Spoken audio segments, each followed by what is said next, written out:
अस्सलाम वालेकुम फ्रेंड्स। नाम है शुमैला जिसका मायने है सूरत। इस नाम के बहुत से लोगों ने दुनिया भर में शोहरत कमाई।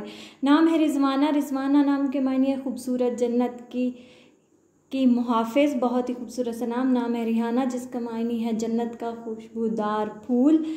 नाम है सबा। सबा नाम के मायने है नरम हवा, सुबह की हवा, बहुत ही खूबसूरत सा नाम सबा। नाम है सादिया। सादिया नाम के मायने है खुशकिस्मत, बहुत ही खूबसूरत सा नाम सादिया।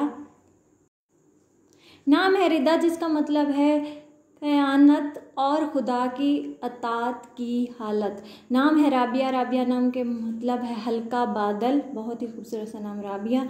नाम है शाज़ना जिसका मतलब है शहज़ादी। नाम है सैरिश। सैरिश नाम का मतलब है मशहूर कुन शख्सियत। नाम है तूबा। तूबा नाम के मतलब है बरकत और नेकी, बहुत ही खूबसूरत सा नाम तूबा। नाम है सोनिया। सोनिया नाम का मतलब है समझदार, बहुत ही प्यारा सा नाम सोनिया। नाम है शिज़ा जिसका मतलब है तोहफ़ा, बहुत ही खूबसूरत सा नाम शिज़ा। नाम है सुमेरा जिसका मतलब है रात की साथी गुफ्तगू में।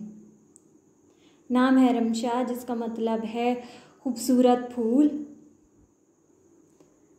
नाम है सोबिया जिसका मतलब है खुश लिबास औरत, बहुत ही खूबसूरत सा नाम सोबिया जिसका मतलब है। नाम है समरीन जिसका मतलब है फलदार फ़ायदामंद।